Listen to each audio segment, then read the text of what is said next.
The village in it with a map and a plan. No place too tiny for this determined man. Crossing the counties one by one, he'll see in every English corner a bit of history.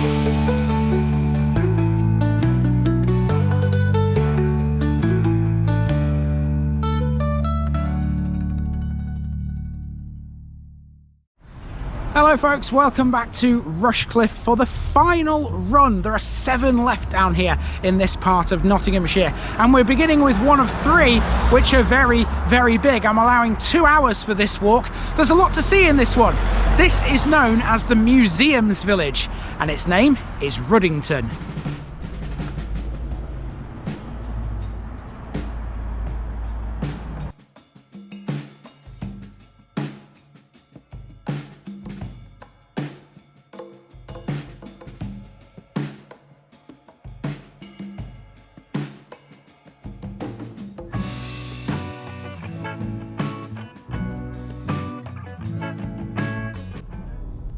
Ruddington, Rudder's Farm. We have 7 left in Rushcliffe, and by the end of this week we'll have covered the lot. We're on the final run. Today we're in Ruddington, a large village located 5 miles south of Nottingham, which is twinned with Grenay in France. Despite its astronomical size and proximity to Nottingham, this is a village, and the residents here are proud of that fact. So much so that high-profile campaigns have been undertaken in the past in an attempt to retain its rural identity and prevent it being subsumed into the Nottingham suburb of Clifton or the town of West Bridgford. The core built-up area is about a mile in diameter. Ruddington is known to many as the Museums Village. There are 3, and all of them will feature on today's walk. One is dedicated to framework knitting, which was a key industrial activity in Ruddington. Another focuses on transport and occupies the site of a former railway station that once served a World War II bomb depot. The third is the Village Museum, showcasing the best bits of Ruddington life down the centuries. The parish also contains the lost village of Florford, which was located where the present-day Florforth Lane changes direction at a right angle. Its most notable feature was St Peter's Church, which eventually fell into disrepair and was pulled down in the late 18th century. Its foundations are all that remain today. Make no mistake about it, Ruddington has a heck of a story to tell us, and it does so very, very, very well. Let's dive in for a long walk and learn about it all. We start with a drive into Ruddington via an area known as Ruddington Grange. It's here where you'll find a golf club. Boy, they do like their golf in Nottinghamshire, don't they? Ruddington Grange Golf Club has an interesting history. It was originally a large mansion and parkland that's been converted into the course it is today. The mansion, Ruddington Grange, was built in 1828 by Charles Paget, a local landowner and a former Liberal MP for Nottingham. Paget was killed in a freak accident along with his wife in 1873. The house was then sold to Sir Thomas Isaac Birkin, who owned the famous Birkin Lace Company in Nottingham. During his ownership, the Grange was made famous locally for its monkeys, which used to roam around the house. Sir Thomas had 2 famous sons who entered the world of motorsport and died doing what they loved. Archie was killed during practice for the 1927 Isle of Man TT races, and Tim, who won the Le Mans 24-hour endurance race in 1931, died in 1933 after developing septicemia from a burn on his arm. The injury was caused by the exhaust pipe of his car. In the 1930s, the Grange was occupied by Frank Bowden, founder of Raleigh Industries, who then sold it to Thomas Farr, founder of the famous Nottingham brewery Home Ales. Farr demolished the house, replaced it with a bungalow, and ran the estate as a stud for his racehorses. He died in 1970, and the house stood empty for 7 years until it was acquired by Jack Johnson, a local property developer. In 1987, he investigated how much land was required to build an 18-hole golf course. The rest is history. The golf club was established in 1988, and it's a 6,515-yard par 72 parkland affair.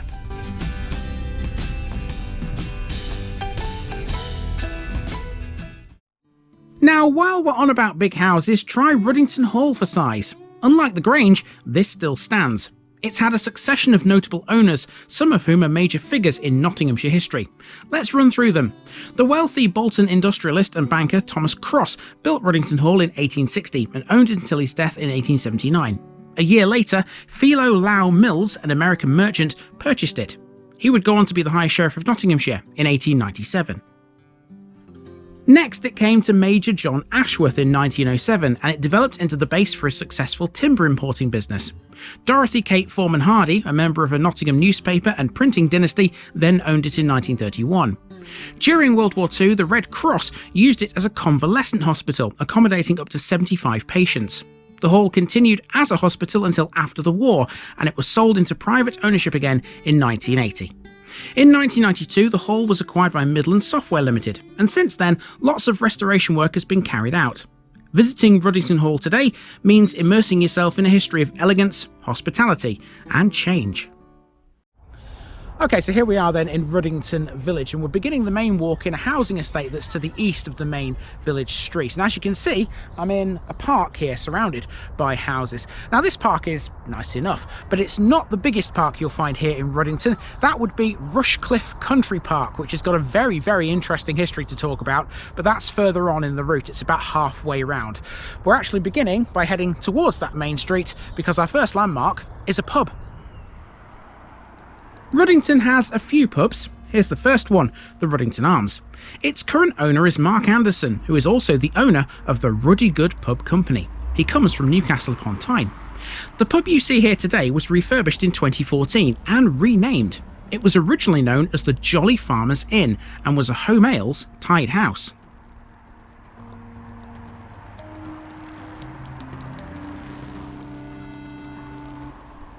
The village hall is over the road. This was built between 1912 and 13 and was designed by William Herbert Higginbottom. It was opened to celebrate the coronation of King George V. It pretty much does the same job today as it did when it opened. The building has a main hall with a refurbished wooden floor, a function room, a bar room and a large kitchen. It can accommodate up to 120 people. Originally, the hall had 12 trustees, one of whom had to be the vicar. Interestingly, the initial trustees stipulated that the hall must not be let on Sundays or Good Fridays, nor must there be any intoxicating beverages bought or sold on the premises. During World War II, the building was taken over by the Civil Defence Committee of the County Council for possible use as a rest centre for the homeless, but in the meantime it was used as a recreation room for troops stationed in the district. There's another pub just down the road. This is the Victoria Tavern, which is simply known as the Vic to many a Ruddington native. This is very much a pub with the locals at heart. It attracts a more mature clientele than the Ruddington Arms, who appreciate its quieter, cosier ambience. It was once run by Lindsay Flint, who took over the lease in 2013. It's been restored to the status of a traditional inn. Flint also started an annual beer festival which operates from here. It's called Rudfest.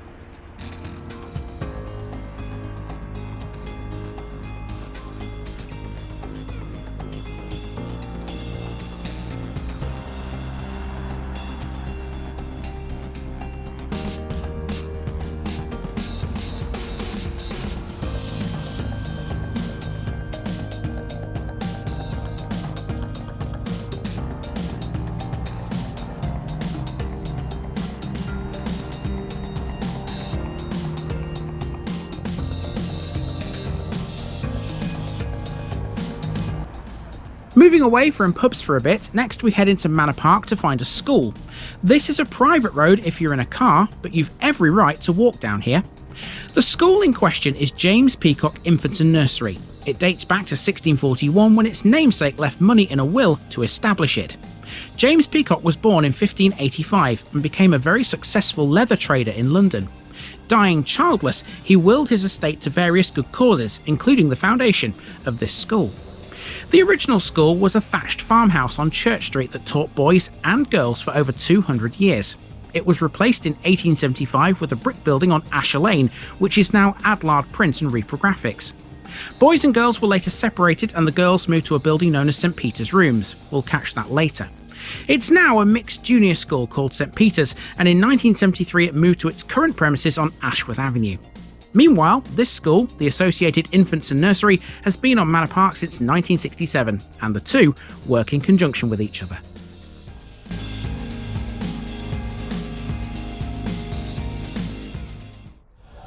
Okay, so in terms of traffic, definitely a busy start to this walk. I mean, that main street is quite an important thoroughfare here in Ruddington, so at this time in the morning there's loads of cars flying around. What we're going to do now is, once we've got beyond this school, we're going to head towards a much quieter area of the village, and there's a good reason why it's quieter actually. It's a cemetery. As we make our way through this housing estate, I'll chuck in a mention of Ruddington Railway Station, which used to be nearby. It opened in 1899 and closed in 1963. There are some buildings left, but they're hard to get to. The platform and lamp rooms remain under a road bridge, but there's no way to access them. Well, not legally anyway. Ruddington Station was laid out in a standard GCR country island style, like those at Quorn and Woodhouse and Rothley. Just south of the station is a preserved section of track. More on that shortly. Now we're at the cemetery. Ruddington has multiple cemeteries, but the main two are the ones on Shaw Street and Vicarage Lane, which are right next door to each other. You can easily walk between the two. Vicarage Lane Cemetery is the final resting place of 3 soldiers who survived the Battle of Rorke's Drift in 1879. Namely, they are Caleb Wood, Robert Tong and James Marshall. The Battle of Rorke's Drift was an engagement in the Anglo-Zulu War. It was the successful British defence of a mission station under the command of Lieutenants John Chard of the Royal Engineers and Gonville Brumhead of the 24th Regiment on foot. You might want to watch my Thirlby episode from the North Kesteven series to learn a bit more about the Brumheads. 150 troops defended the station against attacks by 3,000 to 4,000 Zulu warriors. Their efforts came very close to overwhelming the much smaller garrison, but were consistently repelled. 11 Victoria Crosses were awarded to individual defenders, along with a number of other decorations and honours.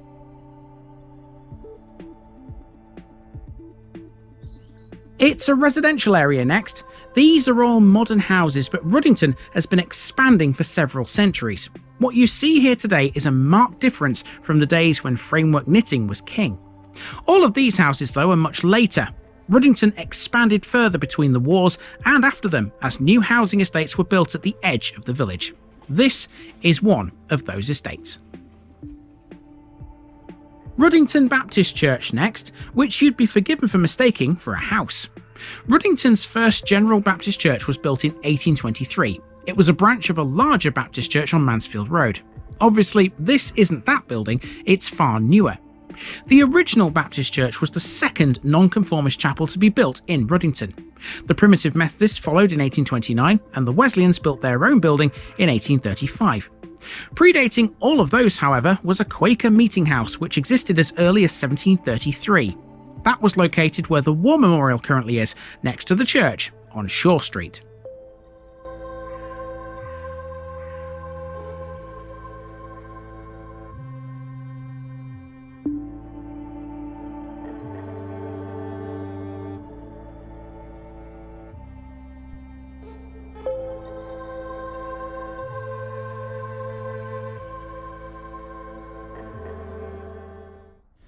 Okay, so after trekking through that housing estate, we're now at an entrance, one of the many, to Rushcliffe Country Park. Now, pin your ears back at this point, people, because this has a lot of history to speak of, a lot involving World War II. Now we're entering Rushcliffe Country Park. This, for me, was the most interesting bit of the walk. Rushcliffe Country Park was once a boggy waterland that was drained in the 18th century to create farmland. The same land, during World War II, became a bomb factory and an ammunition bunker called Ruddington Depot. The site had over 200 buildings and employed 4,000 workers. It was decommissioned in 1945 and became a storage area for ex-military vehicles, which were then auctioned off on site. In 1981, the government announced the closure of the depot and the gates were locked for the final time in 1983. The land was returned to agriculture, but nature took over and wildlife returned. This led to the idea of potentially turning the area into a country park, and soon the place was transformed into what it is today. Demolition of the bomb factory began in 1990, and by 1993, the park had matured into a diverse habitat for plants and animals. It now features a lake, grasslands, wildflower meadows, and landscaped areas. It also features an environmental education centre, a carbon-neutral facility with wind turbines, solar panels, and a biomass boiler. The park has received the Green Flag Award 18 times in a row, which recognises it as one of the best of its kind in the UK. To look at it now, it's hard to imagine what this would have been like during the war. The War Office acquired the land in 1938. It was an ideal site because it was close to a railway and Ruddington Village could offer a supply of workers. As you can imagine, the space the buildings took up was massive. When they were flattened, the area was pretty barren and the locals reckoned it resembled an American prairie. From that prairie though, the lake was dug and Severn Trent filled it with water. Workers and volunteers then planted over 140,000 trees, including 60 Norwegian maples.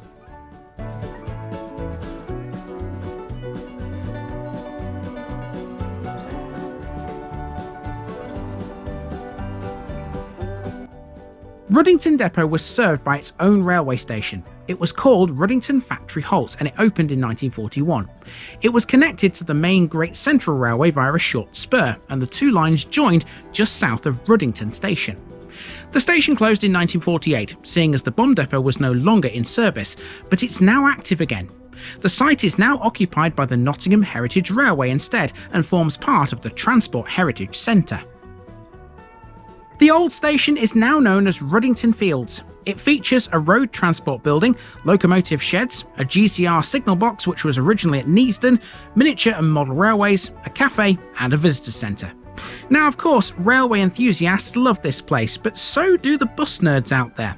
Also located here now is the Nottingham Area Bus Society, which has an extensive collection of restored and maintained vintage vehicles that originally operated for local bus companies. Bus rides are even offered several times a year during vehicle rallies.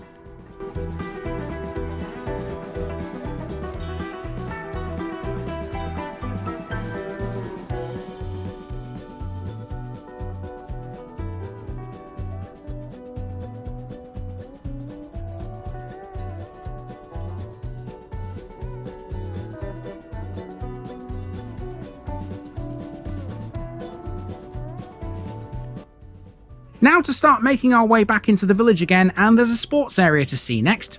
Ruddington Village Football Club play on these pitches at Elms Park. They were formed in 1986 and have teams in various leagues. In 2008, Ruddington Parish Council and Ruddington Colts Football Club opened the Jubilee Clubhouse, a sports pavilion and social area for youth sports. Ruddington also has a football team for girls under 5 that meet at these fields every Sunday morning. The village has a bowls club too. It was formed in 1924 and since 1932 the club has played on the green, which is situated behind the cricket pavilion here in Elms Park. And cricket-wise, there's a club for that too. It was established in 1850.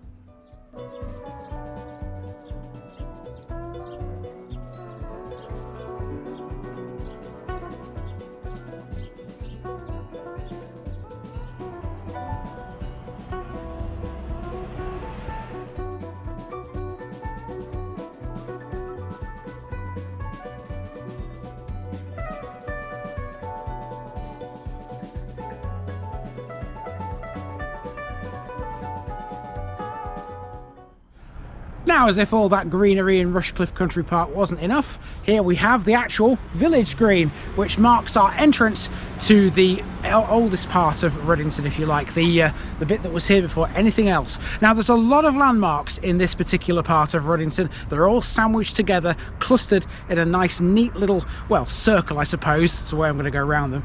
So let's check them all out and see what they're like.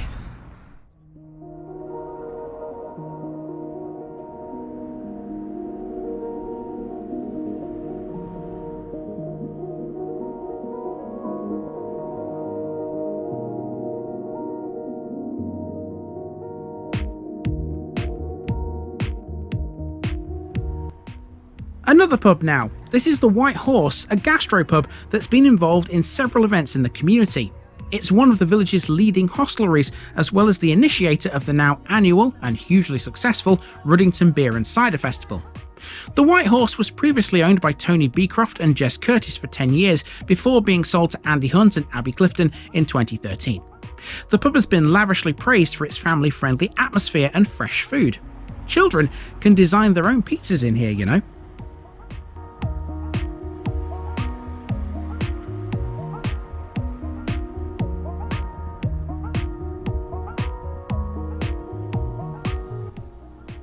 we've seen one museum already, here's another one. This is the Framework Knitters Museum, which houses an amazing story of inventiveness and creativity mixed with some poverty and even some riots. And it all started right here in Nottinghamshire. This is one of the only places left in the country where you'll find the working and living conditions of this important, contentious and dangerous industry perfectly preserved for you to experience and explore. Set as it is in a unique surviving example of a 19th century framework knitter's yard, it contains some 400 years of framework knitting history, from its role in the Industrial Revolution to the infamous Luddite riots of the 1800s. The Nottingham lace industry could not have existed without framework knitting. The museum offers live demonstrations of the machines, and you can even try your hand at knitting on a 19th century sock machine too. Ruddington Library next on Church Street. This dates back to before 1904, but the current building didn't open until 1963. It recently celebrated its 60th birthday on the 6th of July last year.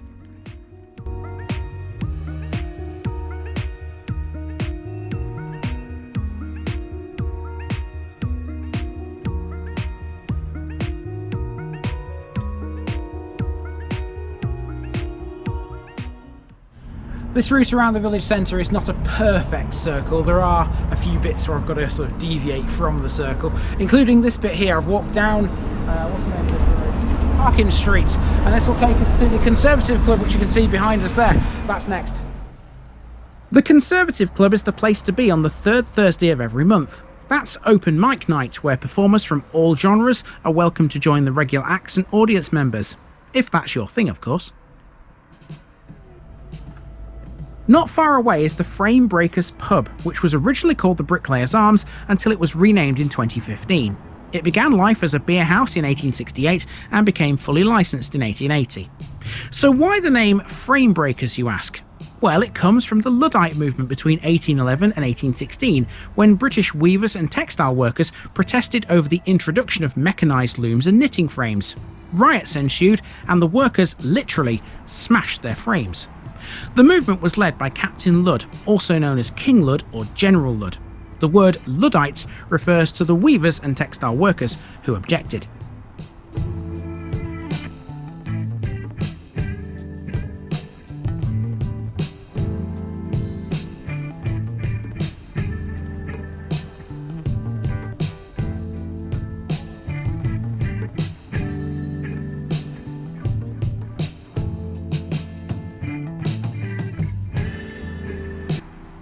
It's the Methodist Chapel next.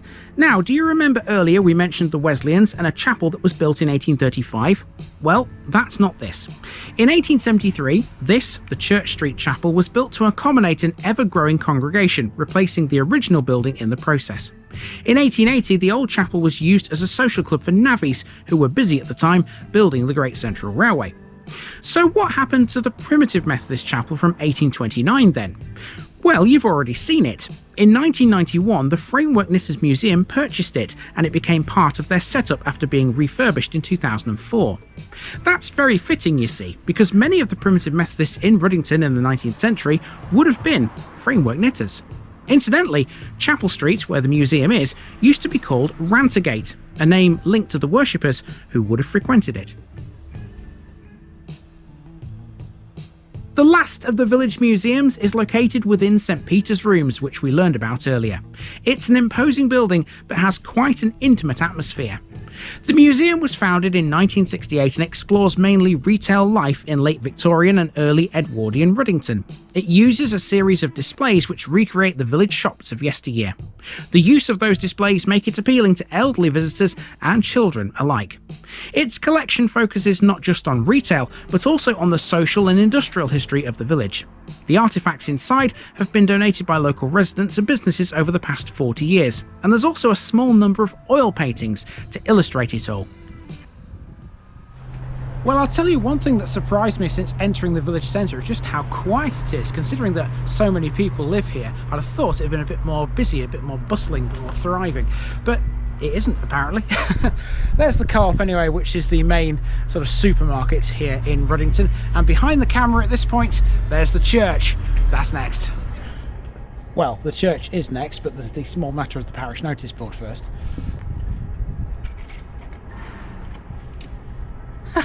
I bet I couldn't do that again. Look at this. Look where it's landed.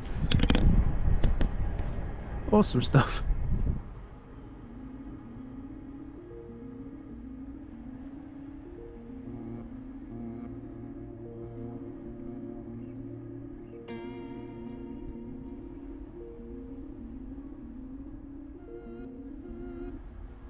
The War Memorial now, where the Quaker Meeting House used to be. This commemorates the residents of Ruddington who died or went missing in World War I, World War II and the Korean War. There's a total of 118 names on this one. The War Memorial is the focal point for a service organised by the Royal British Legion held on Remembrance Sunday every year. It's thought that a firm called Barons from Derby were responsible for its construction, but how the money was raised is not exactly clear. Nonetheless, it was unveiled by the Duke of Portland and dedicated by Reverend Hayman on the 19th of May 1923.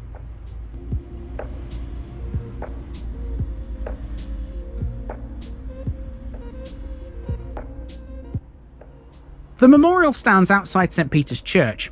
This one has a complex history, one that includes the demolition of an original church, the construction of a new one, and some additions and extensions. The original church was the Chapel of St Mary, which dated back to 1459. It was a chapel of ease to a mother church in Flawford, and it remained so until 1773. In 1773, Flawford's church was demolished and the Chapel of St Mary was rededicated to St Peter, therefore carrying the same dedication as the one that had just been pulled down. The church was then rebuilt in 1824, except for its chancel and steeple, but it was built on the same site as the original. It would be rebuilt again in 1887, but the tower remains from the first rebuild. The south and east walls of the tower were incorporated into the new church. St Peter's has gone on to be extended and altered several times, simply to keep pace with the growth of the village. Remember, this was at a time when industrialisation was at its peak and Ruddington was expanding fast.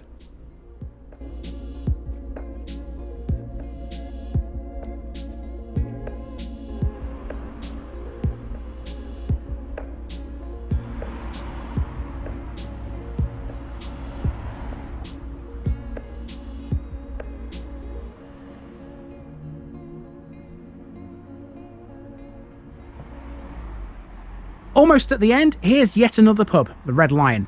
This has been a public house since 1855, when its first landlord was a Mrs. E. Smith. In 1876, it was run by William Smith, the post office director.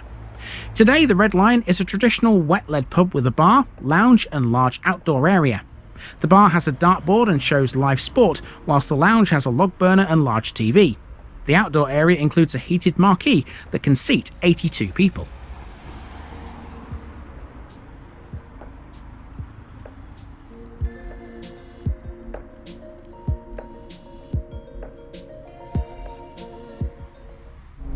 Definitely a nice place to come if you like a pub crawl, isn't it? And not far from the Red Lion, just behind it, there's another one. It's called the Heart. There we go, the Heart at Ruddington. And that is effectively the last landmark on this main walk, because from here it's a case of going back up East Up Street to where we began some 2 and a little bit hours ago.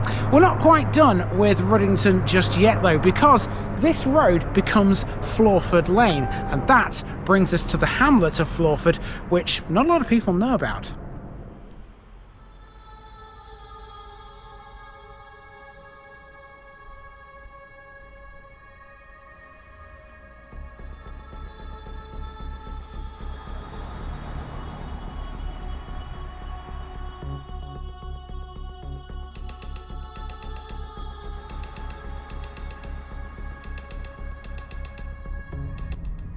It's actually Kirk Street that becomes Flawford Lane. I misread the map. Either way, both will get you there if you know where to go. Except on this particular day, neither could. The road was closed, you see, so this bit will have to be done with pictures. Flawford, or Flawfirth, is a lost village. It was located where the present-day Flawford Lane changes direction at a right angle. Along with the lane and a no-through road called Flawford Avenue, the place name variations live on in the names of present-day nearby farms. Although tiny, it was a central location for the surrounding villages, with ancient lanes connecting it to Ruddington, Plumtree, Edwalton and Bradmore. At the centre of it all was the church, demolished in 1773. The original church was Saxon, but was largely replaced by a medieval church in the 13th and 14th centuries. The site is now open ground, with the outlines of the church foundations marked by stones. The church was famous for the discovery of 3 Nottingham alabaster figures representing Our Lady, St Peter and a bishop, which were all discovered during its demolition. They now form part of the collection in the Nottingham Castle Museum. It's thought they would have been hidden here in around 1539 during the dissolution of the monasteries. I find it quite amazing that a village the size of Ruddington once turned to this tiny hamlet for its religious needs. It seems mad now, but Flawford, a place many would not even know existed today, was the central go-to for a lot of medieval people. Change can be just as fabulous as it can be ridiculous. And that's it for the museum's village of Ruddington. Time to head off to another Rushcliffe village, and one that's a lump smaller. We'll be on the banks of the Grantham Canal tomorrow. Join me there for some more watery landmarks and the story of a pub that caught fire.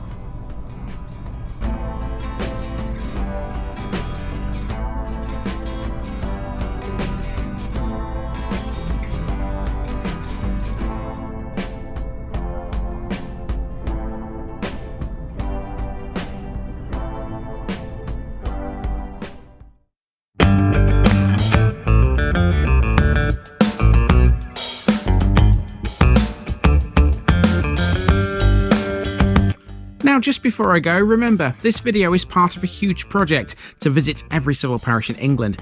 That's more than 10,000. These routes are pre-planned, and due to time constraints, I can't cover every detail or walk down every street. Please don't complain if this video missed something out. I pronounce names how I choose to. I am very aware that local dialect may vary, and I don't take kindly to criticism about this. You've been warned. It's impossible to know everything too. If this video was terrible, make your own. If you're a regular watcher of The Village Idiot, you're not the only one. If you've got a small business, why not use my videos to advertise it? Leave a comment below if you're interested. And finally, thanks for watching this episode, everybody. Give us a like and a subscribe if you've enjoyed this episode, and share it with your friends and relatives. It all helps to keep this mission going. Until next time, I've been Andy, also known as The Village Idiot, and I'm out.